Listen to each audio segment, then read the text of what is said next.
하나님 말씀 보도록 하겠습니다. 출애굽기 12장 1절부터 6절까지의 말씀입니다. 저와 여러분이 한 절씩 교독하고 마지막 절은 합독하도록 하겠습니다. 출애굽기 12장 1절부터 6절까지의 말씀입니다. 교독하도록 하겠습니다. 여호와께서 애굽 땅에서 모세와 아론에게 일러 말씀하시되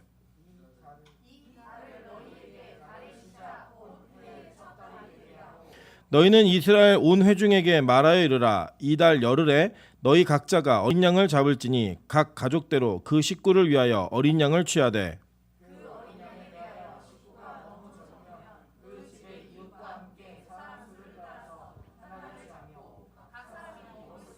분량에 따라서 너희 어린 양을 계산할 것이며 너희 어린 양은 흠없고 1년 된 수컷으로 하되 양이나 염소 중에서 취하고 이달 열 나흔 날까지 간직하였다가 해 질 때에 이스라엘 회중이 그 양을 잡고. 아멘.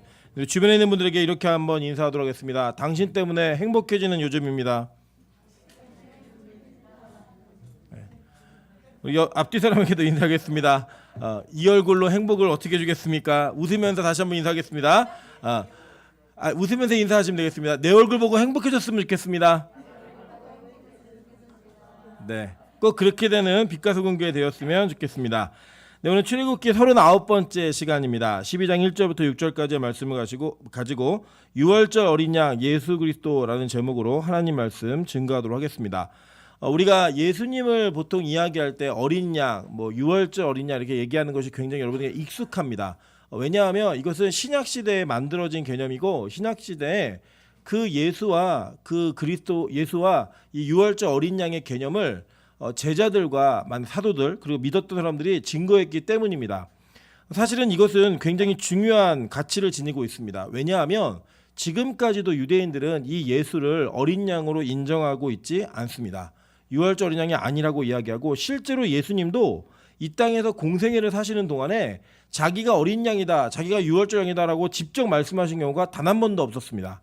그럼에도 불구하고 초대교회 사도들과 제자들은 예수 그리스도를 어린 양으로 말하는 것을 주저하지 않았고 성경에 쓰여진 기록에도 보면 예수님께서 어린 양이 되셨다라고 이야기하는 구절들이 상당히 많이 있습니다. 이것은 우리에게 많은 것들을 고민하게 만듭니다. 왜냐하면 이 사실은 우리가 믿음이 있느냐 없느냐를 결정할 수 있는 굉장히 중요한 지표이기 때문입니다. 사실 제가 이 교회에 와서 오후 예배 때 절기 설교를 시리즈로 한 적이 있습니다.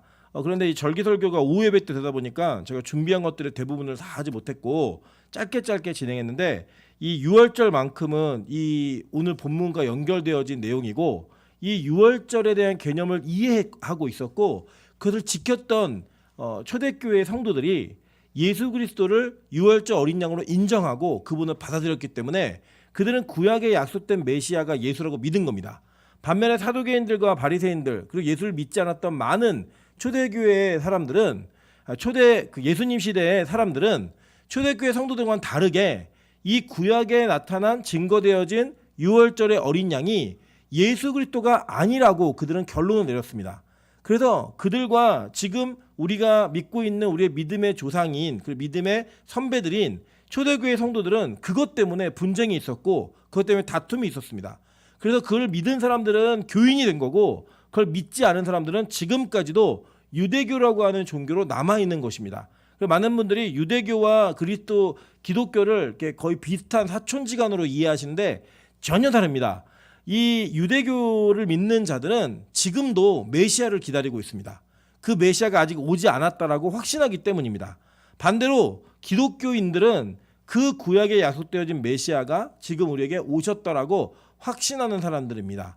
그렇기 때문에 저는 오늘 이 6월절의 절기인 그 이스라엘의 절기인 6월절을 아주 심도 있게 살펴보면서 저와 여러분이 이 6월절에 대한 내용이 맞춰졌을 때 오늘로 끝나지 않을 겁니다. 맞춰졌을 때 구약에 약속하고 모형으로 나타났던 이 어린 양이 예수 그리스도가 맞다라는 확신과 함께 진짜 믿음의 고백인 예수 그리스도가 6월절 어린 양이라는 고백이 여러분의 진정한 고백으로 나오게 되는 것을 기대하면서 오늘 이 말씀을 같이 나누고자 합니다. 먼저 10가지 재앙 가운데 마지막 재앙이었던 장자의 재앙은 이스라엘 백성들에게도 그리고 애굽인들에게도 동일하게 적용되어지는 재앙이었습니다. 9번째 재앙까지는 이스라엘 백성들이 노력하지 않아도 아무것도 하고 있지 않아도 그 재앙으로부터 제외가 되었었는데 이 10번째 재앙은 모두에게 다 일어나는 재앙이었고 단지 하나님께서는 이스라엘 백성들에게 이 재앙을 피해갈 수 있는 유일한 방법이었던 유월절을 지킴으로 말미암아 그 재앙으로부터 면제받을 수 있다는 사실을 알려주셨고 그것들을 순종한 자들에게 그들이 죽음의 재앙을 넘어가는 패스오버 즉 패사라고 얘기하는 넘어감의 유월절이 그들에게 허락되어졌던 것입니다. 그래서 이 유월절은 이스라엘 백성들이 하나님을 향한 온전한 믿음을 가진과 함께 그 믿음 속에 있는 모든 장자들의 생명이 하나님의 것이라는 것을 고백하게 만드는 사건이었고 새로운 출발이었습니다.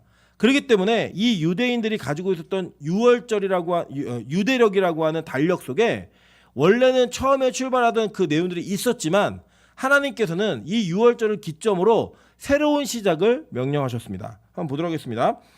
출애굽기 13장 4절에 이렇게 얘기합니다. 아비벌 이날에 너희가 나왔으니 라고 이야기해요. 그죠?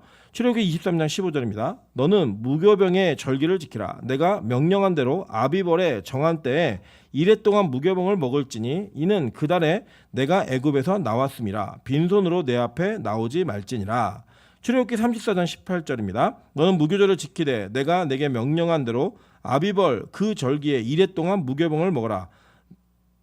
이는 내가 아비벌의 애굽에서 나왔음이니라 라고 얘기합니다. 신명기 16장 1절 보겠습니다. 아비벌을 지켜 내 하나님 여호와께 유월절을 행하라. 이는 아비벌에 내가 내 하나님 여호와께서 밤에 너를 애굽에서 인도하여 내셨음이라. 여호와께서 자기의 이름을 두시려고 택하신 곳에서 소와 양으로 내 하나님 여호와께 유월절 제사를 드리되 라고 얘기합니다. 제가 그 성경의 시대 원력이라고 하는 원의 달력을 여러분에게 간지에 실어드렸습니다. 여기 보시면 지금 보고 있는 우리의 절기는 그 제일 겉면에 있는 파란 테두리 속에 니산월 그리고 가로하고 아비벌이라고 되어져 있는 부분이 있을 거예요. 보이시죠? 네, 거기 보시면 그 안쪽으로 하늘 색깔 테두리로 해서 가운데에 제1월이라고 이야기합니다. 그죠? 여러분 성경에서 뭐 몇째 달 이렇게 얘기하는 게 태양력이 아닙니다. 이 유대인들의 유대인들의 달력은 월력입니다. 월력. 그래서 이들은 3년마다 한 번씩 우리가 왜 윤달이 있는 것처럼 윤달이 끼어 들어와 가지고 그렇게 맞춰야지만 이게 변하지 않고 달력이 유지가 됐습니다. 원래 그 유대인들 월력은 30일이 기준이에요. 29.2분의 1일이 저 기준이거든요. 이 시간이. 그래서 이게 10년이 되면은 거의 한 달 차이가 나요. 그래서 이것을 만회하기 위해서 3년에 한 번씩 월이 그 윤달처럼 들어오면서 유대력이 맞춰졌습니다. 그런데 여기 보시면 1월이라고 돼 있는 것이 태양력으로는 맨 가운데 이제 주황색의 그림을 그 달력을 보시면 3월, 4월이라고 돼 있어요. 보이시죠? 그러니까 이제 우리나라가 지키고 있는 태양력이 있잖아요. 지금 우리 시대에 이 태양력을 지키고 있는 사람들이 유월절이라고 얘기하면 유대인들에게는 1월인데 새해예요. 근데 그들의 새해는 우리로는 3월에서 4월 지나가요. 이게 왜 날짜가 정해져 있지 않냐면 이게 월력이기 때문에 연마다 조금씩 바뀝니다. 어떤 때 조금 추울 때 있기도 하고 좀 따뜻할 때 있기도 하고 이런 식으로 좀 왔다 갔다 하는 게 있습니다. 우리도 예를 들면 구정이나 추석을 지낼 때 매년 변하잖아요. 그것처럼 6월절의 시기가 조금씩 변하기는 합니다. 그럼에도 불구하고 이 월력은 뭐에 유리하냐면 그 농사 짓는 데 유리해요. 농사 짓는 데 굉장히 유리하고 정확합니다. 그래서 이 월력이 왜 이렇게 있냐면 이 아비벌이라고 얘기하는 아빕이라는 단어가 아비브라고 하는 보리 이삭이라는 단어 속에서부터 출발한 겁니다. 그래서 이 아비벌은 이렇게 됐고 니산월이라고 되는데 같이 쓰는데 이건 뭐냐면 포로 시대 이후에 이 니산월이라고 하는 것을 병행해서 썼습니다. 같이. 그래서 이 그 유대력이 가지고 있었던 이 구조를 좀 이해하시면 이들의 출애굽이 어떻게 이루어졌는가 그리고 출애굽의 재앙의 그 순서가 어느 정도의 속도감 있게 진행되었는가 이걸 조금 볼 수가 있습니다. 왜냐하면 자 출애굽기 8번이에요. 죄송합니다. 뒤로 좀 넘어가겠습니다. 8번 출애굽기 9장 31절입니다. 그때 보리는 이삭이 나왔고 삼은 꽃이 피었으므로 삼과 보리가 상하였으나 라고 얘기해요. 자 출애굽기 9장에는 이게 무슨 재앙이었죠? 우박 재앙이었죠. 우박 재앙. 하늘로부터 내리는 우박에 뭐가 상했냐면 보리 이삭이 상했어요. 그죠? 그리고 삼이 상했다라고 하는 건 뭐냐면 이게 바로 이 아비벌이 되면요 봄이 왔다 이런 의미가 있는 거예요 이들에게는. 그리고 그게 하나님께서 1월로 정해주신 거예요. 이게 너의 첫째 딸이다.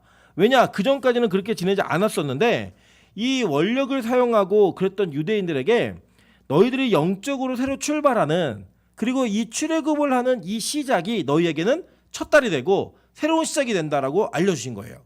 자, 우리 안에 분명한 이 새로운 시작에 6월절이 있어야만 합니다. 왜냐하면 우리 인생은 우리 모두가 다 죄된 세상에서 죄인으로 살아가는 사명을 가지고 죄를 열심히 지면서 살고 왔습니다. 그랬던 저와 여러분을 하나님께서 강권적인 역사로 부르심으로 말미암아 이전과는 다른 인생을 살게 하시는 전환점, 인생의 큰 전환점을 우리 각자에게 주셨다는 거예요. 구원파가 이야기하는 것처럼 그것이 뭐 몇 날, 며칠, 몇 시 이렇게 우리가 이해할 필요는 없지만 저와 여러분에게 분명하게 정해져야 되는 기준 하나가 뭐냐면 내가 이전과는 전혀 다른 삶을 살게 되었다라고 하는 여러분의 인생의 반환점이 분명히 있어야 된다는 거예요. 이것은 교회를 언제부터 출석했는가, 얼마나 오래 다녔는가는 전혀 상관없는 여러분의 영적인 실제적 출애굽을 이야기하는 것입니다. 우리 안에 교회를 다니고 있지만 모태신앙이고 뭐 처음부터 예수를 믿었다고 얘기하는 그렇게 말을 하는 사람들 중에도 여전히 그에게 예수가 이해되지 않고 복음이 제대로 이해되지 않음으로 말미암아 이 세상 사람들과 똑같이 살면서 주일날 교회를 출석하는 사람들도 있습니다. 그들은 아직 출애굽을 하지 못한 자들입니다. 그 출애굽을 하지 못했다고 하는 것은 여전히 이 세상에 속해 있는 자들이고 바로의 통치 가운데 있는 백성이라는 것을 우리가 인정해야만 합니다. 왜냐? 하나님께서는 이 출애굽하는 6월절을 기준으로 새로운 달을 시작하게 하셨고 그들에게 새 역사의 출발을 하게 하셨다는 겁니다. 그래서 저와 여러분에게는 반드시 이 6월절이라고 하는 첫 번째 여러분의 새 출발이 있어야 되는 영적인 변환 그것이 있어야 되는 것입니다. 그래서 저는 우리 빛가서공교회가 이 6월절이 여러분의 개개인의 삶 가운데 반드시 이루어지는 은혜가 있기를 주님으로 축원합니다. 여러분 그 관점으로 계속 성경의 절기들을 좀 보도록 하겠습니다. 신명기 16장 1절부터 2절입니다. 아비벌을 지켜 내 하나님 여호와께 6월절을 행하라. 이는 아비벌에 내 하나님 여호와께서 밤에 너를 애굽에서 인도하여 내셨습니다. 여호와께서 자기의 이름을 두시려고 택하신 곳에서 소와 양으로 내 하나님 여호와께 6월절 제사를 드리되 라고 이렇게 얘기했어요. 레위기 23장 5절입니다. 첫째 달 열 나흘날은 나흘날 저녁은 여호와의 6월절이요 라고 얘기했어요. 자, 민수기 9장 5절입니다. 그들이 첫째 달 14째 날 해 질 때 시내 광야에서 6월절을 지켰을 때 이스라엘 자손이 여호와께서 모세에게 명령하신 것을 다 따라 행하였더라 라고 얘기했어요. 자, 민수기 28장 16절입니다. 첫째 달 14째 날은 여호와를 위하여 지킬 6월절이며 라고 얘기했습니다. 자, 여기 제가 이 유대력을 조금 이렇게 확대해 놓은 사진 하나 더 실어드렸습니다. 거기 보시면 니산, 아빕 이렇게 있는 월이 보이시죠? 예, 보이세요? 예, 거기 보면 곡물의 수확 시작이라고 얘기했고 3, 4월 이거는 태양력이에요. 그리고 맨 밑에 있는 빨간 글씨가 유대력으로는 1월의 시작이에요. 자, 그리고 그 위에 보시면 이 니산월이라고 되어 있는 그 맨 바깥쪽 테두리에 1, 10, 14, 25, 16, 21이라는 숫자가 보이시죠? 예, 그 날짜입니다. 날짜인데 이 6월절은 언제냐 하면 이 14일부터 15일로 넘어가는 그때가 6월절이에요. 그게 어떤 거냐면 지금 우리는 12시를 기준으로 해갖고 이게 날짜가 지나서 넘어가잖아. 0시를 기준으로. 근데 유대인들은 해가 뜨고 지는 것을 기준으로 날짜가 지나갔습니다. 그래서 유대인들의 금식은 하루 금식을 한다. 그러면 언제부터 언제냐면 해가 떠서 해가 질 때까지예요. 우리보다 좀 낫죠. 그죠? 우리는 24시간을 해야 되는데 이 유대인들의 금식은 그냥 해가 뜨면서부터 해가 지게 되면 하루를 지나가는 거예요. 그게. 그래서 여러분 그 유대인들이 금요일 지금도 토요일을 안식일로 지키잖아요. 그래서 유대인들 그 성지순례나 이런 것들을 가보시면 금요일 날 저녁에 해가 지기 전에 사람들이 앞으로 이렇게 걸어가다가 해가 딱 지고 나면 갑자기 뒤돌아서 걷는 사람들이 있어요. 왜 그러냐면 이 안식일에는 이동하거나 걷는 것을 하면은 안 됩니다. 그래서 그들에게는 앞으로 걷는 거는 안식일을 어기는 건데 뒤로 걷는 건 안식일을 어기는 게 아니에요. 이게 뒤로 걷는 분들이 계세요. 우리 한국에다 유대인들이 좀 계시죠. 공원 가면 아주머니들이 다 뒤로 걸어다니시면서 6월절을 지키시는 것처럼 보이지만 이건 운동이고 그들에게는 그런 개념이 있다는 거예요. 해가 지느냐 지지 않느냐 이걸 기준으로. 그래서 이 해가 지게 돼서 넘어가는 그게 바로 유월절입니다. 그래서 여기는 15일에 유월절 첫날 이렇게 되어 있고 14일에 보시면 뭐라고 되어 있어요? 유월절 양 잡는 날이에요. 네, 이게 죽는 날이에요. 양이 죽는 날인데 이 양에 대한 절기를 보면은 또 10일 날은 뭐냐면 유월절 양을 선택하는 날이에요. 그러니까 10일 날 선택을 해서 14일 날 죽이는 거예요, 양을. 그 15일 날 밤에 넘어가는 그 밤에 먹는 겁니다. 그래서 이런 내용들이 유월절에 가지고 있는 유대인들의 절기예요. 자, 그러니까 이게 사실은 우리나라 사람들이 외국인들의 절기를 지키진 않잖아요. 요새는 뭐 워낙 글로벌화 돼가지고 할로윈 대회 이런 거 막 지키는 사람도 있는데 그 귀신놀이입니다. 그리스도인들 하는 거 아니에요. 어떤 분은 물으시더라고요. 교회에서도 할로윈 하냐고. 그래서 교회가 무슨 할로윈을 해요. 교회는 절대 그런 거 하지 않습니다. 하지 않는데 이제 이 글로벌하게 사는 이 시대에는 뭐 외국의 명절도 갖다가 막 지키고 막 하잖아요. 뭐 발렌타인데이 이거 우리나라 거 아니죠? 그죠? 뭐 갖다 지키는데 뭐 짜장면 데이, 뭐 삼겹살 데이 이런 거 우리나라 거지만 이런 것들을 사실 외국 거 우리 지킬 이유가 별로 없어요. 그런데 우리가 왜 유대인들의 이 유월절을 의미 있게 생각하고 예수를 얘기할 때 자꾸 이 절기를 갖다 붙이냐는 거예요. 사실 우리는 아무 상관 없잖아요. 그죠? 그럼 이게 왜 가능한가? 이것을 왜 절기가 의미 있다고 얘기하는가? 성경은 증거합니다. 자, 골로새서 2장 16절부터 17절입니다. 그러므로 먹고 마시는 것과 절기나 초하루나 안식일을 이유로 누구든지 너희를 비판하지 못하게 하라. 이것들은 장래의 일의 그림자이나 몸은 그리스도의 것이니라 라고 얘기해요. 자, 이게 뭐냐면 구약에 나타난 모든 절기는 그리스도의 그림자라는 거예요. 그러면 예수 그리스도가 이 땅에 오신 이후로부터는 이 절기가 의미가 있어요, 없어요? 없어요. 그래서 여러분 교회가 유월절 안 지키는 거예요. 우리가 뭐 추수감사절, 부활절 이런 것들은 예수님, 그러니까 추수감사절은 다르지만 부활절 같은 경우는 예수님이 이 땅에 오신 이후에 그 예수님의 승천하심, 그 부활하심을 기념하기 위해서 하루를 그냥 정한 거예요. 날짜를. 교회의 전통에 따라. 그러나 구약의 절기는 우리가 지금 지켜야 될 이유가 있다 없다? 없는 거예요. 그래서 예를 들어 뭐 왜 오순절을 지키지 않습니까? 왜 칠칠절을 지키지 않습니까? 라는 질문을 하시면 돼요, 안 돼요? 안 돼요. 교회는요. 이미 예수 그리스도가 오심으로 말미암아 이 절기가 완성적으로 이루어졌어요. 더 이상 절기를 지킬 이유가 있다 없다? 없는 거예요, 여러분. 그런데 왜 절기를 우리가 공부해야 되고 왜 절기를 이해해야 되는가? 이건 뭐냐면 구약에 예언되어진 그리고 그림자로 나타났던 그 절기가 예수 그리스도를 예표하는 예표인 거예요. 즉 우리가 예를 들어 뭐 그림자가 이렇게 제가 한 팔을 들고 있으면 그림자도 한 팔을 드는 거죠. 그러니까 그 그림자를 통해서 아, 목사님이 한 팔을 들고 있구나라는 것들 여러분 이해하고 예측할 수 있는 것처럼 이 절기를 통해서 절기에 있었던 의미가 예수 그리스도에게 그대로 실제로 드러나게 된 거예요. 실현되어지고 성취가 된 거라고요. 즉 여러분이 비교하면서 이 구약의 절기를 통해서 이 절기를 살펴보니까 이게 예수하고 합일되어지네, 예수로 성취되어지네, 이걸 확인하시면 이 예수는 구약에 약속되어진 메시아인 거예요. 즉 제자들이 그리고 사도들이 이해했던 것처럼 구약의 절기의 모습의 의미를 통하여 아, 이 절기의 의미가 내가 함께 3년 반 동안 동거했던 예수 그리스도에게 나타났구나, 성취되었구나라는 걸 그 확인을 통하여 아, 그 예수님은 진짜 구약에 약속되어진 메시아다라는 믿음을 갖게 된 거예요. 즉 우리는 지금 구약 성경을 보고 있기 때문에 이 구약 성경을 통하여 예수 그리스도가 약속되어진 메시아라는 걸 우리도 동일하게 확인하셔야 됩니다. 그래야지만 저와 여러분에게 하나님께서 창조 때부터 지금까지 동일하게 말씀하시고 우리의 구원자로 지정하셨던 그 예수 그리스도가 약속되어진 내가 부르는 예수가 그 예수임을 확신할 수 있기 때문이에요. 이게 왜 중요하냐면 이런 겁니다. 만약에 이러한 확신과 이러한 과정이 없이 여러분이 예수를 믿는다고 얘기하잖아요. 그 예수는 성경이 말하는 예수가 아닐 가능성이 상당히 큽니다. 왜냐? 예수라는 이름은 아주 흔한 이름이었고 아시다시피 여호수아, 호세아라는 이름이 예수의 동일한 발음입니다. 다만 이거를 히브리식으로 얘기하느냐 헬라식으로 얘기하느냐의 발음의 차이일 뿐이지 그 의미 자체는 똑같아요.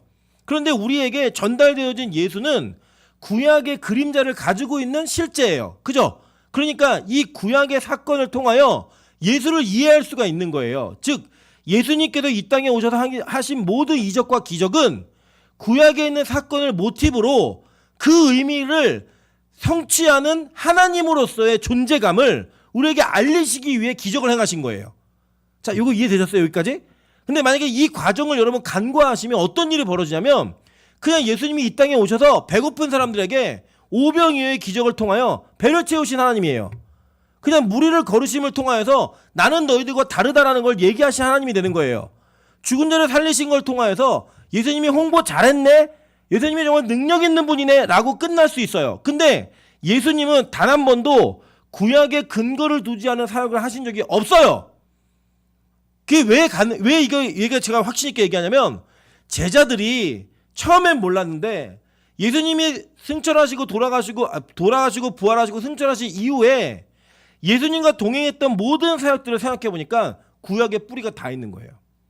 그리고 그것이 생각나면서 연결됨으로 말미암아 나랑 함께 있던 그 예수가 구약에 약속된 메시아구나라는 걸 확인한 거예요.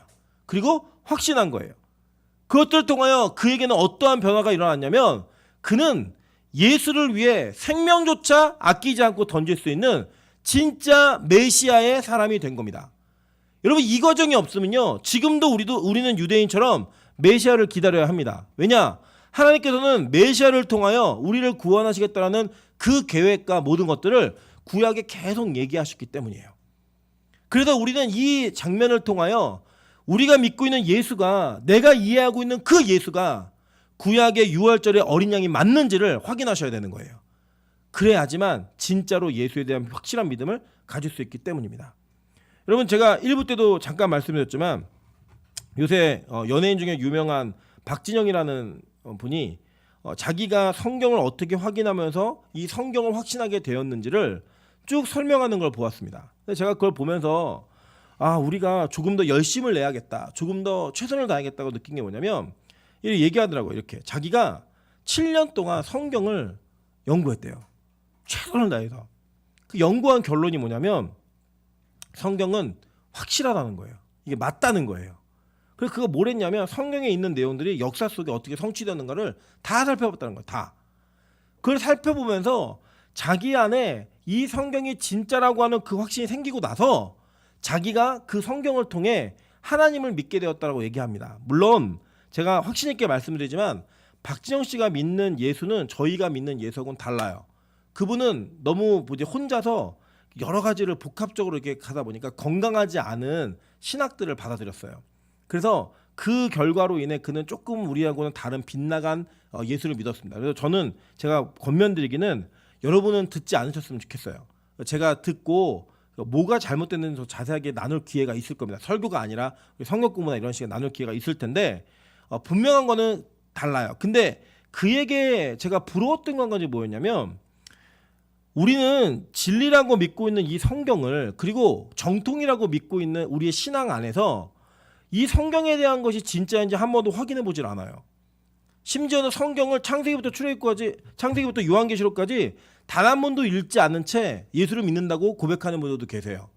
물론 그 믿음이 다 가짜라고 얘기하는 건 아닙니다. 근데 우리의 영혼의 문제를 맡기는 일이라면 우리가 적어도 성경을 한 번쯤은 뭐라고 얘기하는지는 알아보고 내가 믿고자 하는, 내가 믿는다라고 고백하는 예수가 성경에서 어떻게 말씀하고 있는 예수인지는 적어도 확인을 하고 믿는다고 말해야 되는데 우린 너무 그러한 과정 없이 믿는다고만 말해버린 거예요. 그러니까 이제 어떤 일이 발생했냐면 신천지, 하나님의 교회 이런 말도 안 되는 이상한 조잡한 교리를 가지고 와서 달달달달 외우는 사람들 앞에서 한마디도 할 수 없는 너무나 연약하고 그들과 논쟁조차 할 수 없는 그들에게 진짜 진리가 무엇인지 설명조차 할 수 없는 그런 나약한 그리스도인이 되었고 교회마다 그런 자들을 두려워하기 시작했다는 거예요. 여러분 한번 생각해 보실래요? 여러분이 힘이 있고 여러분이 총도 가지고 있고 칼도 가지고 있고 집에 모든 호신용무게 다 있어요. 그런데 도둑놈이 들어왔는데 초등학교 4학년짜리 도둑이 들어왔어요. 무서우세요? 두려우세요? 절대 두렵지 않아요. 근데 여러분 요새 교회 모습을 보시면 교회마다 신천지 출입금지 뭐 해갖고 다 붙여놓는 그 붙임의 내용을 보시면 교회가 신천지를 두려워하고 있습니까? 신천지가 교회를 두려워합니까? 교회가 신천지를 두려워하고 있어요. 이유는 딱 하나라고 생각해요. 그들을 감당할 만큼의 영적 실력이 없는 거예요. 그들을 감당할 만큼의 성경에 대한 지식이 없는 거예요. 선 이해가. 그러니까 아예 그냥 그들과의 어떤 접촉조차 너무나 두려워하는, 너무나 벌벌 떠는 그런 모습으로 온 교회가 다 오지마 오지마 오지마 이 경고하고 있다는 거예요. 여러분 절대 이런 식의 복음은, 이런 식의 우리 복음 전도함과 성경에 대한 확신은 초대교회 때 예수님을 이해했던 사람들에게 나타나지 않았던 현상이에요. 진짜 성경을 진리로 믿었던 사람들에게는 이 세상에 두려워할 만큼의 확신이 있었다고요. 복음을 가지고 있는. 저는 여러분이 이 6월절의 확인을 통하여 예수에 대한 그런 확신이 한 가지라도 더 생기셨으면 좋겠어요. 아, 내가 믿는 예수가 구약에 약속되어진 메시아구나. 내가 믿고 있는 예수 그리스도가 나의 죄를 속하고 나를 애굽으로부터 출애굽시키는 그 과정 가운데 반드시 필요한 예수 그리스도이구나 라는 것들을 이해할 수 있으셨으면 좋겠습니다. 오늘 골로새서에 바울이 그렇게 얘기하는 거예요. 야, 이제 더 이상 절기 의미 없어. 절기는 우리에게 의미가 없다. 그걸 갖고 시비 걸지 말고 그것 때문에 시험에 들지도 마. 이 절기는 뭐로서 의미가 있는 거냐면 예수가 어떤 분인지를 증거하는 의미가 있는 거야. 그림자로서 의미가 있는 거야. 그러니까 이 그림자를 제대로 이해하면 실체가 맞는지 안 맞는지 확인할 수 있는 거예요. 우리 가끔 우리 그림자 놀이 아이들하고 하잖아요. 그죠? 네, 그림자 놀이 하면서 그림자를 통해서 뭔가 만들어주고 그 만드는 거 맞추라고 얘기를 합니다. 그럼 우리가 뭐냐면 그림자를 만들어낼 때 아이들이 이해할 수 있을 만큼 실체하고 비슷하게 만들어야 돼요. 그래서 그 비슷하게 만드는 것처럼, 그 예측하게 만드는 것처럼 성경은 우리에게 예수가 하나님께서 보내신 메시아이고 약속한 메시아라는 걸 확인할 수 있을 만큼 정확하고 분명하게 우리에게 설명을 해놨다라는 거예요. 그 설명에 대한 이해가 없이 어떻게 예수를 믿는다고 말하는지 전 잘 이해가 안 돼요. 왜냐면 저는 성격이 그렇게 안 돼서 전 일일이 다 확인해야 돼요. 제가 확인을 했어요. 확인하고 여러분과 나눕니다. 그래서 이번 아마 2번 내지는 3번에 걸쳐서 나누게 될 텐데 6월절을 좀 마스터하셨으면 좋겠어요. 그리고 여러분 딱 그래서 나 6월절 알아 이게 아니에요. 6월절 통해 그래 나는 6월절을 봤더니 내가 믿는 예수는 6월절 어린 양이신 예수가 맞아 라고 고백이 되셔야 되는 거예요. 그런 과정에 축복의 과정이 있기를 주님으로 축원합니다. 네, 보세요. 히브리서 11장 28절에 이렇게 얘기합니다. 믿음으로 6월절과 피 뿌리는 예식을 정하였으니 이는 장자를 멸하는 자로 그들을 건드리지 않게 하려 한 것이며 라고 얘기해요. 자, 그래서 이 6월절에 피 뿌리는 의식을 행함으로 말미암아 죽음을 넘었던 사람들은 뭘로 이걸 했대요? 믿음으로 했대요. 믿음으로. 네, 이게 중요한 거예요. 믿음으로. 히브리서 11장은 믿음장이잖아요. 네, 믿음으로인데 지금 오늘 이 6월절 어린 양의 예식, 6월절 예식을 뭘로 했대요? 이 사람들이? 믿음으로 했다는 거예요. 믿음으로. 즉 우리도 이 예수 그리스도를 6월절 어린 양이신 그 모형으로 믿게 되면 뭘 확신하게 되는 거예요? 우리 안에 믿음이 있구나라는 걸 확인할 수 있게 된다는 거예요. 그래서 이 과정이 꼭 필요한 겁니다. 제일 먼저 신약에서 예수를 6월절 어린 양으로 얘기했던, 그러니까 어린 양으로 얘기했던 사람은 세례 요한이에요. 세례 요한이 보라 세상 죄를 지고 가는 어린 양이로다 이 얘기를 했어요. 그죠? 그런데 6월절 어린 양이라고 얘기한 첫 번째 사람은 바울이에요. 바울이 뭐라고 얘기하나 한번 보도록 하겠습니다. 고린도전서 5장 7절입니다. 너희는 누룩 없는 자인데 새 덩어리가 되기 위하여 묵은 누룩을 내버리라.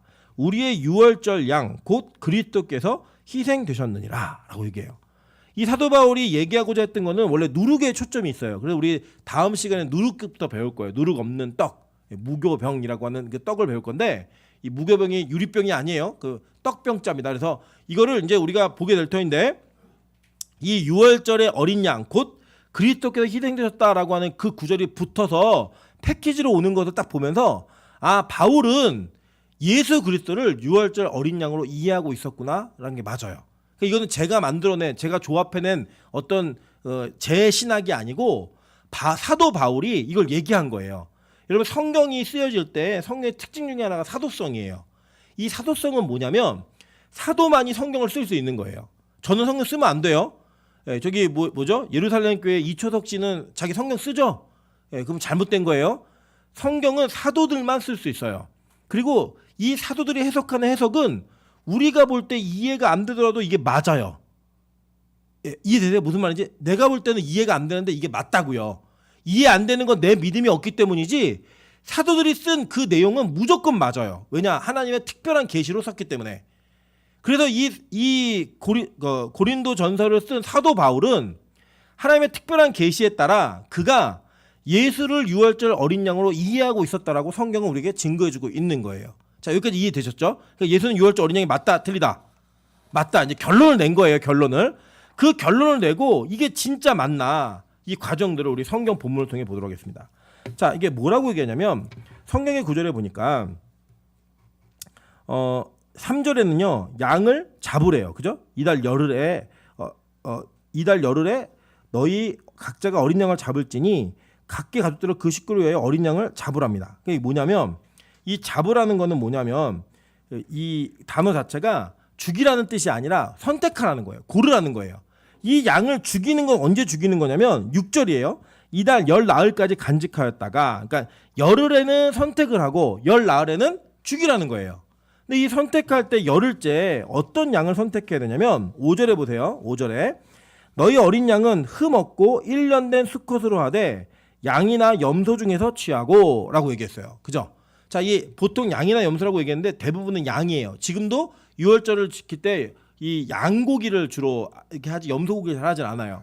근데 이 양을 택하라고 얘기를 했는데 이 양을 택할 때 조건이 뭐였냐면 흠이 없고 1년 된 수컷이에요. 자, 흠이 없다라고 하는 그 내용은 뭘 의미하냐면 유대인들에게 흠이 없다라는 개념은요 무슨 개념이냐면 창조 때에 가까운 거는 흠이 없는 거예요. 예.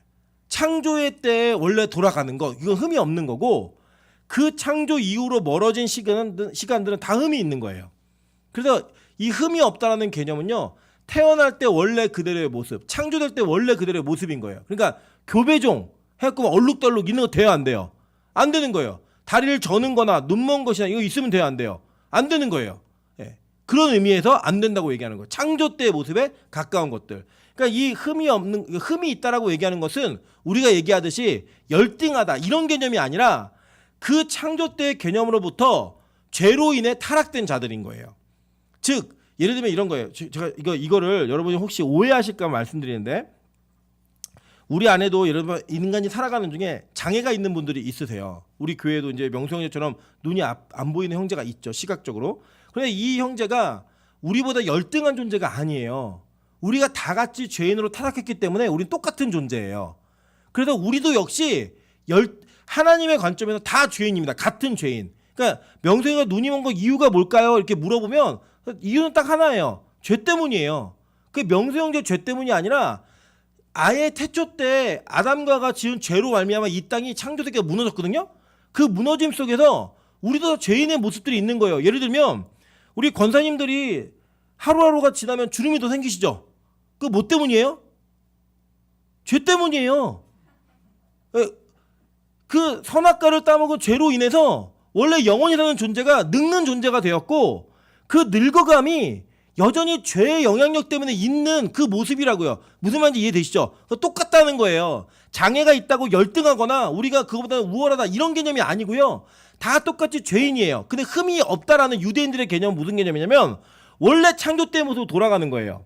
그러면 원래 창조 때의 모습으로 돌아가는 흠이 없으면 예를 들어 우리 애가 창조 때로 돌아간다면 우리는 어떻게 돼요? 지금 신체 기능은 문제가 없다라고 여러분 자부하실 수도 있겠지만 우리는 지금 늙어가고 있는 중이라고요. 그게 잘못되어진 거예요.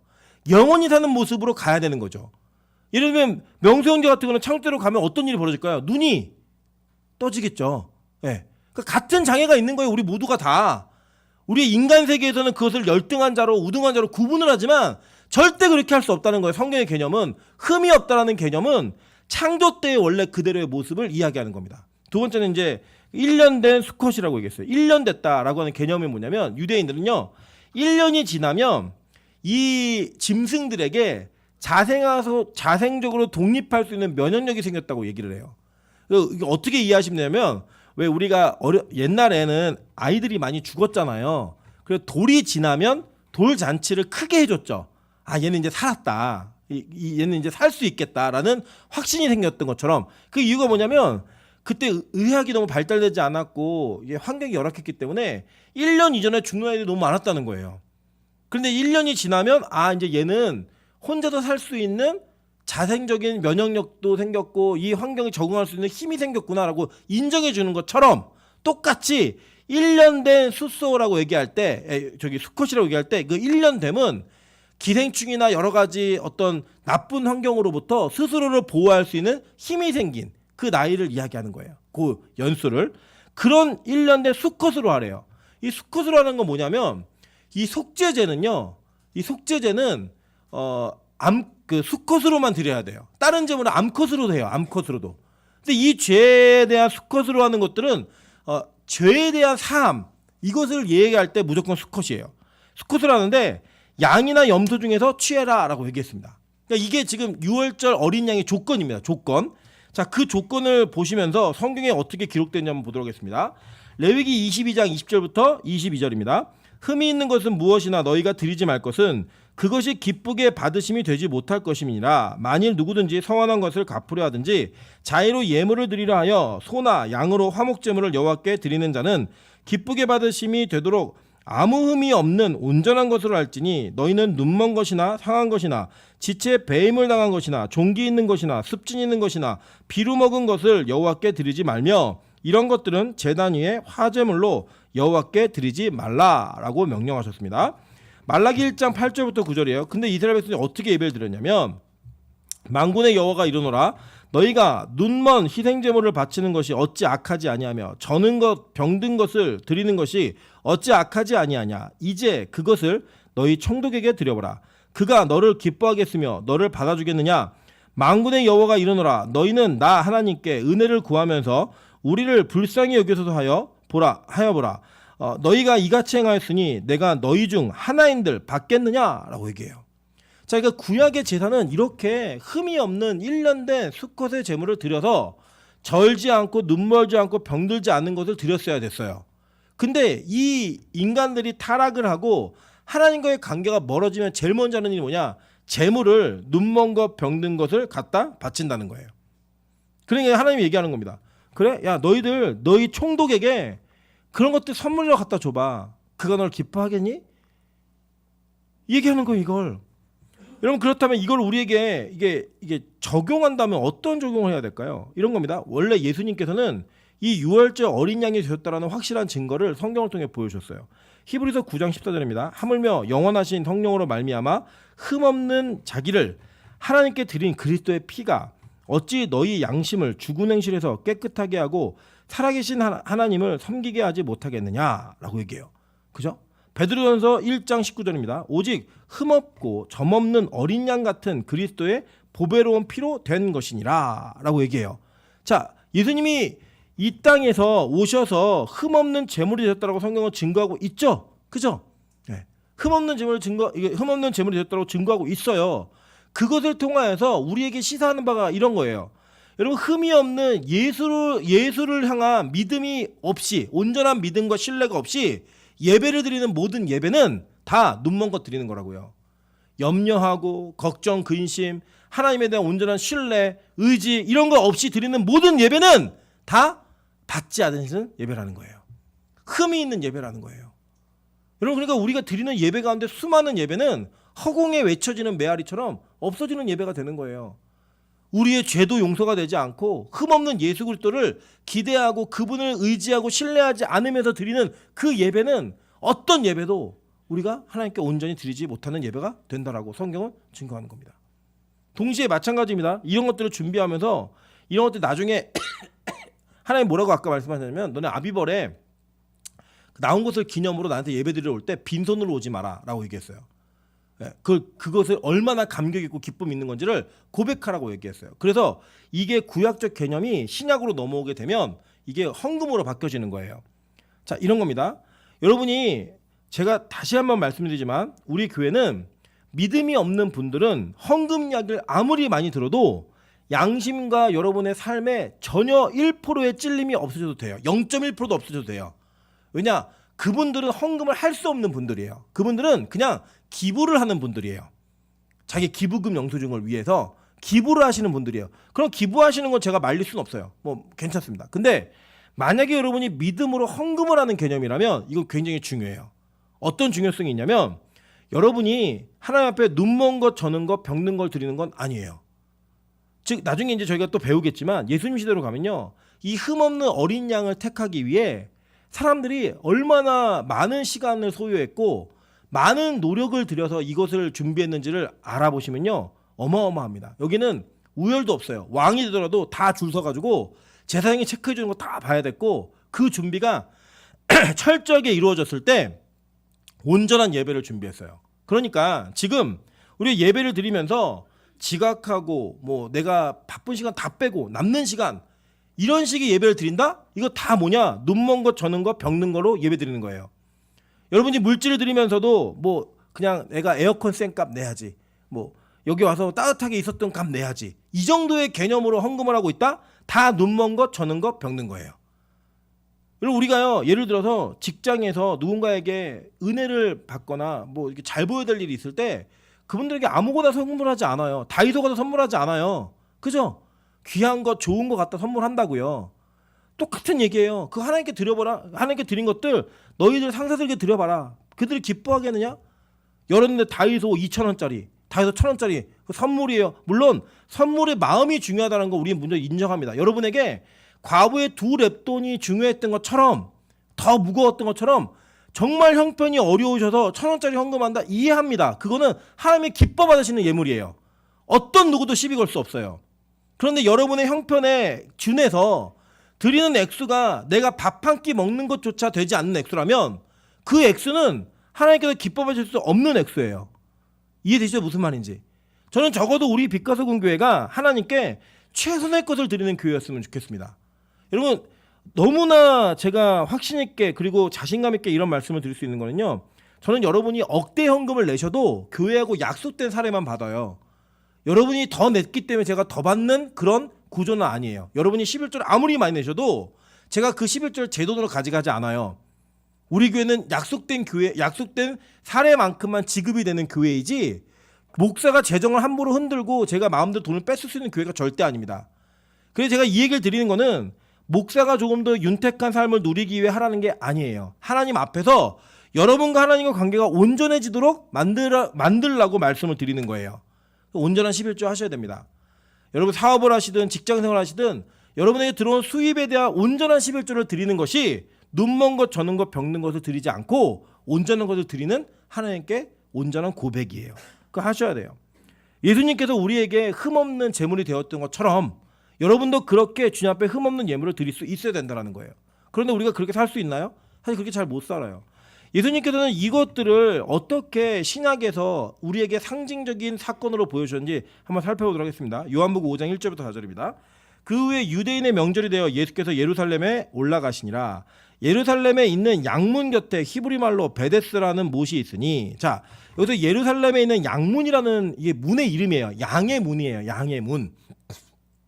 이 문이 뭐냐면 두 가지 의미가 있는데, 이 양의 문에서 예물을 드릴 제물들을 선택했다라는 그런 그 근거가 좀 있고요. 또 제물을 가지고 들어오는 사람들은 이 양의 문을 통과해서 들어와야 된다라는 이미지가 있었어요. 즉, 이 양문은 뭘 하는 문이었냐면 하나님께 제사를 드릴 때 그 제물을 선택하고 제물을 검열받는 그런 어떤 이 조건이 있는 그 문인 거예요. 이 문 자체가. 우리 얘기하면 뭐라 그럴까요? 어떤 백화점 들어가거나 어디 들어갈 때, 뭐 워터파크 들어갈 때 외부 음식 싸우는지 안 싸우는지 검사받는 것처럼 그 문을 통과해야지만 온전한 즐김과 누림을 할 수 있는 것처럼 이 양의 문은 그런 기능이 있었던 문이에요. 근데 그 문 곁에 베데스라는 못이 있는데, 이 베데스다는 베트라고 하는 집과 헤세드라고 하는 잡이란 뜻이 연결된 단어인데 자비의 집이란 뜻이에요. 이 집에 요 근처에 누가 있나 보니까요, 보세요. 거기 행각 5이 있고 그 안에 많은 병자, 맹인, 저는 사람, 혈기 많은 사람이 누워라고 얘기해요. 자, 그러니까 아까 드리지 말라는 것 중에 목록이 있었죠, 그죠? 목록에 보시면 12번에 보시면 레위기 22장에 보면 눈먼 것이나 상한 것이나 뱀이 있거나 종기 있는 거나 습지 있거나 비루 먹은 것 여호와께 드리지 말라고 했어요, 그죠? 근데 그 목록에 속하는 모든 사람들이 다 여기 있는 거예요, 지금 양의 문 앞에. 즉, 이들은 하나님께 드려질 예물이 될 수 있는, 하나님께 드려질 선택받을 흠없는 양이 될 수 있는 조건이 되는 사람이 안 되는 사람들이에요. 다 안 되는 사람들인 거예요, 이 사람들이. 여기서 뭘 기다리고 있나 봤더니 이 베데스라고 하는 이 못이 갑자기 어느 날 물이 탁 움직이는데 그 움직일 때 제일 먼저 들어간 사람이 고침받는다는 거예요. 그러니까 여기에 온갖 흠이 있는 자들이 다 앉고 눕고 기다리면서 물이 동할 때가 언제인지 그걸 보고 있는 거예요 지금. 자, 그런데 여기에 누가 있냐면 38년 된 병자가 있었어요. 그죠? 38년 된 병자. 자, 38년이라는 숫자가 성경에 언제 쓰였죠? 광야 생활을 40년을 하는데 2년은 가데스바네에 도착할 때까지, 그리고 거기서 정탐꾼들이 악평한 다음에 그 날짜를 계산해서 38년을 광야 생활을 해요. 이스라엘 백성들이. 그 38년 동안 하나님이 하신 일이 뭐예요? 그들을 죽이시고 고치셨어요. 그래서 옛사람을 죽이고 새사람을 만드는 그 일을 몇 년 동안 하신 거예요? 38년 동안 하신 거예요. 이 38년 된 병자가 움직일 수도 없는데 거기 계속 앉아 있는 거예요. 희망 고문이에요. 절대 바뀔 수 없어요. 베데스다 연못이 혹시 동해서 진짜 그런 기적이 일어난다 할지라도 이 몸을 움직일 수 없는 38년 된 병자는 들어갈 수 없어요. 그런데 거기 주구장창 누워 있는 거예요. 소망이 없는 데인데 거기 누워 있는 거예요. 그런데 거기에 누가 나타나시냐? 예수님이 나타나시는 거예요. 나타나가지고 이 38년 된 병자에게 말씀하시는 거예요. 야, 너 자리 들고 일어나, 걸어. 그랬더니 그 사람이 벌떡 일어나서 자리 들고 걸어요. 여러분, 이게요, 예수님의 기적, 예수님의 능력 때문에만 일어난 일이 아니라 그의 믿음 때문에 이 일이 가능했던 거예요. 잘 보시면. 왜냐? 여러분, 이런 겁니다. 코끼리를 서커스에서 훈련시킬 때 코끼리를 어릴 때부터 쇠사슬에 묶어가지고 반경을 정해줘요. 그럼 이 코끼리가 계속 그렇게 살다가 이 쇠사슬이 끊어져도, 풀려져도 그는 그 반경을 벗어나지 않아요. 이런 벼룩 같은 것들을 조그만 상자에 가둬 놓고 계속 있다가 꺼내놓으면 벼룩이 원래 자기 몸에 30배 이상을 뛰는 애거든요. 근데 걔가 그 상자 높이까지밖에 못 뛰어요. 왜냐? 아예 딱 갇혀진 거예요. 제한된. 38년 동안 아무것도 움직이지 못하는 중증 환자로서 가만히 있었던 사람에게 누군가 너 일어나 걸으라고 얘기할 때 그 일어나 걷는 건 믿음이에요. 그는 못 움직인다고요. 그 믿음으로 반응했을 때 예수님은 이 양문에서 흠 없는 것들을 택하는 곳에서 흠 있는 자들이 많이 있는데 그 흠 있는 자 중에 믿음 있는 자, 예수의 말에 순종하는 믿음 있는 자를 흠 없는 자로 만드신 거예요. 이해되세요? 무슨 말인지? 네. 자, 그래서 이사야 35장 5절부터 6절에 이렇게 얘기합니다. 그때 맹인의 눈이 밝을 것이며 못 듣는 사람의 귀가 열릴 것이며 그때 저는 자는 사슴같이 뛸 것이며 말 못하는 자의 혀는 노래하리니 이는 광야에서 물이 솟겠고 사막에서 시내가 흐를 것임이라 라고 얘기합니다. 자, 하나님이 이 땅에 진짜 메시아, 보낸 메시아가 오게 되면 어떤 일이 벌어지냐면 그때 맹인의 눈이 밝아진대요. 그죠? 그리고 못 듣는 사람의 귀가 열린대요. 귀머거리 귀가 열린대요. 그리고 그때 저는 자가 사슴같이 뛸 거고 말 못하는 벙어리의 입이 열려서 말을 하게 될 거라는 거예요. 즉 흠이 있는 것들이 어떻게 된다는 거예요? 흠이 없는 창조 때의 모습으로 돌아오게 된다는 거예요. 하나님께서 영광스럽게 만들었을 때 타락하기 이전의 모습으로 돌아가게 된다는 거예요. 그게 예수께서 이 땅에 오셔서 하신 사역이에요. 즉 예수님이 38년 된 병자를 일으키는 사역은 단지 병 있는 사람을 고치는 걸로 끝나는 게 아니라 흠 있는 자들을 흠이 없는 제물로 바꿔주시는 그 일을 하시는 그 예수 그리스도의 사역을 통하여 아, 이분이 구약에 약속되어진 유월절 어린 양, 그 어린 양의 피 흘림으로 말미암아 그 죽음으로 말미암아 저와 여러분처럼 흠 있는 자들을 흠이 없는 존재로 바꾸신다라는 그 일을 하시는 분이라고 성경 우리에게 증거하고 있는 겁니다. 이게 얼마나 감격이에요. 여러분, 여전히 우리는요 베데스다 옆에 병자, 맹인, 다리 저는 사람, 혈기 많은 사람들이 누워있는 것처럼 우리 그렇게 살고 있어요. 이 세상에서 로또 한 번 되면 인생이 바뀌겠지. 좋은 남자 만나면 인생이 바뀌어지겠지. 좋은 데 시집가고 좋은 데 장가가면 내가 엄청난 나의 삶에 변화가 일어나겠지. 이 직장에만 들어가면 나의 인생에 기쁨이 있겠지. 우리 그거 붙들면서 계속 누워서 기다리는 거예요. 38년 동안. 희망도 없는데, 소망도 없고 될 것도 아닌데. 근데 그때 예수님 오셔서 말씀하시는 거예요. 너 이제 흠 없어. 일어나 걸어. 그때 일어나 걷는 거예요. 근데 그거 어디예요? 양문이에요. 유월절 어린 양이, 흠 없는 유월절 어린 양이 흠 있는 자들을 자기의 희생으로 말미암아 흠이 없는 자들로 만들어 주시는 거예요. 그게 교회라고요. 여러분 교회는요 죄인들이 오는 곳입니다. 흠 있는 자들이 모이는 곳이에요. 타락으로부터 멀어진 자들이 와서 예수의 희생과 그 유월절 어린 양의 대신된 희생으로 말미암아 저 여러분이 흠 있는 자에서 흠 없는 자가 되는 것, 그게 바로 교회라고요. 여러분 우리 빛가서 공교가 그런 기능을 감당할 수 있는 진짜 교회 되길 주님으로 축원합니다. 그럼 보세요. 이 얘기가 성경에 기록되어 있는 거예요. 두 번째는 어린 양을요 뼈를 꺾지 말라고 이야기했어요. 출애굽기 12장 43절부터 46절입니다. 여호와께서 모세와 아론에게 이르시되 유월절 규례는 이러하니라. 이방 사람은 먹지 못할 것이나 각 사람이 돈으로 산 종은 할례를 받은 후에 먹을 것이며 거류인과 타국 품꾼은 먹지 못하리라. 한 집에서 먹되 그 고기를 조금도 집 밖으로 내지 말고 뼈도 꺾지 말지며 라고 얘기했어요. 자 여기 보니까 이방인 못 먹는데요. 근데 먹을 수 있는 조건이 있다면 할례를 받으면 돼요. 그리고 여기 보면 혼자 먹지 못하게 돼 있어요. 무조건 한 집에서 모든 사람이 같이 먹어요. 지금도 정말 유대인들은 유월절이기 때문에 혼자 밥 못 먹게 돼 있어요. 혼자 사는 사람들은 같이 모여야 돼요. 그래서 이거 10명 정도가 모이는 것을 기준으로 합니다. 보통은. 그래서 이게 먹는데 뼈를 꺾지 말라는 얘기를 했어요. 민수기 9장 12절에도 동일한 얘기합니다. 아침까지 그것을 조금도 남겨두지 말며 그 뼈를 하나도 꺾지 말아서 유월절 모든 율례대로 지킬 것이니라 라고 얘기해요. 자 원래 유대인들은 제사를 지낼 때 짐승을 6조각을 내게 돼 있어요. 그 6조각을 내서 뼈를 다 발라냅니다. 꺾어내요. 그런데 유월절 지내는 어린 양은 뼈를 꺾지 못하겠어요. 왜? 이유가 뭐냐면 뼈를 자르면 골수가 나와서 이 골수가 그 고기에 닿으면 오염된다라고 유대인들은 믿었어요. 그래서 이 골수가 나오지 않게 하기 위해 뼈를 꺾지 않는 거예요.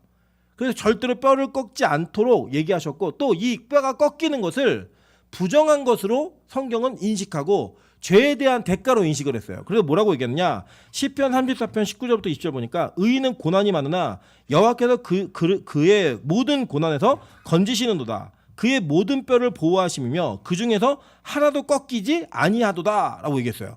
의인은 절대 뼈가 꺾이지 않는다는 거예요. 그죠? 자 그런데 어떤 일이 벌어졌나 한번 보도록 할게요. 요한복음 19장 31절부터 36절입니다. 이날은 준비일이라 유대인들은 그 안식일이 큰 날이므로 그 안식일에 시체들을 십자가에 두지 아니하려 하여 빌라도에게 그들의 다리를 꺾어 시체를 치워달라 하니 군인들이 가서 예수와 함께 못 박힌 첫째 사람과 또 그 다른 사람의 다리를 꺾고 양편 강도를 꺾은 거예요. 다리를. 왜 그랬냐면요. 여러분 제가 그림을 실으려다가 못 실었는데 지면의 한계상 원래 십자가에 못 박히면 여러분이 대부분 십자가에 못 박히신 예수님을 보면 예수님이 길게 다리를 뻗고 이렇게 그 팬티 같은 거 하나 살짝 두르시고 십자가에 이렇게 달려있는 모습 많이 보시죠. 근데 진짜 십자가는 그렇게 달지 않아요. 십자가는요 다리를 최대한 무릎을 굽히게 해가지고 십자가에 못을 박습니다. 그러니까 아마 모습으로 따진다면 낮게 이렇게 받는 거예요. 이렇게 무릎을 다 거의 붙이듯이 해서. 이유가 뭐냐면 나중에 이제 벽에다 여러분 한번 이렇게 해보세요. 숨이 잘 안 쉬어져요. 숨을 쉬려면 다리에 힘을 주고 그 다리로 몸을 밀어 올려야 호흡이 쉽게 돼요. 즉 그 십자가의 다리에 못을 박은 거기에다가 자기 체중을 기대고 이렇게 올려야지만 호흡이 가능한 거예요. 그러니까 다리뼈를 꺾어버리면 어떤 일이 벌어지겠어요? 호흡이 더 힘들어지겠죠. 그러니까 더 빨리 죽는 거예요. 그러니까 지금 이 목적은 뭐였냐면 다음 날이 안식일인 거예요. 그러니까 이 사람들 6월절이가 안식일이니까 이 안식일에는 시체를 매달아두면 부정한 것을 여겼기 때문에 오늘 빨리 죽여야 되는 거예요. 근데 십자가형을 당했던 그 내용들을 기록들을 보면 최장 시간 사는 사람은 일주일 살아. 일주일을 십자가 달려가지고. 그러니까 빨리 죽이려고 그러니까 호흡을 하지 못하게 다리뼈를 꺾는 거예요. 꺾으려고 그래서 예수님 것도 꺾으려고 갔더니 예수님이 이미 돌아가신 거예요. 네. 그래서 예수께 이르러서는 이미 죽은 것을 보고 다리를 꺾지 아니하고 그 중 군인이 창으로 옆구리를 찌르니 곧 피와 물이 나오더라. 이를 본 자가 증언하였으니 그 증언이 참이라. 그가 자기의 말하는 것이 참인 줄 알고 너희로 믿게 하려 함이니라. 이 일이 일어난 것은 그 뼈가 하나도 꺾이지 아니하리라 한 성경을 응하게 하려 함이라 라고 얘기해요. 그러니까 이 유월절 어린 양의 규례가 그대로 예수에게 적용된 거예요. 꺾지 말라고 하니까 안 꺾는 거예요. 아마 꺾을 수도 있고 어떻게 보면 그 자리에 달려서 꺾는 게 더 그 사람에겐 행복일 수도 있어요. 빨리 죽을 수 있으니까. 그래서 실제로요 이 십자가를 당하면 가족들이 로마 병정에게 돈을 더 많이 줬어요. 더 많이 때려달라고. 이유는 뭐냐? 그래 빨리 죽을 수 있으니까. 그 고통이 너무 심하니까.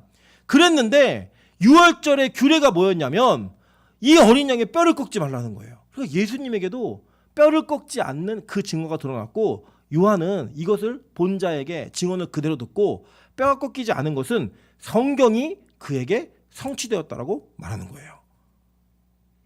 여러분 너무나 정교하게 맞아 들어가지 않습니까? 예수가 6월절 어린 양이라는 그 사실이 실제로 이렇게 보면요. 그래서 6월절에 이방 사람은 못 먹게 돼 있어요. 그런데요. 신약에 넘어오게 되면요. 예수 그리스도에게 그 일이 성취되면서 복음은 우리가 상상할 수 없는 확장을 갖고 됩니다. 사도행전 2장 21절입니다. 누구든지 주의 이름을 부르는 자는 구원을 받으리라. 주 이름만 부르면 구원 받는다는 거예요. 그 어린 양의 이름을 믿으면서 부르면 구원을 반드시 얻는다는 거예요. 그러면서 아까 조건이 뭐였어요? 이방인들이 6월절 어린 양을 먹을 수 있는 조건은 뭐였어요? 할례였죠. 할례.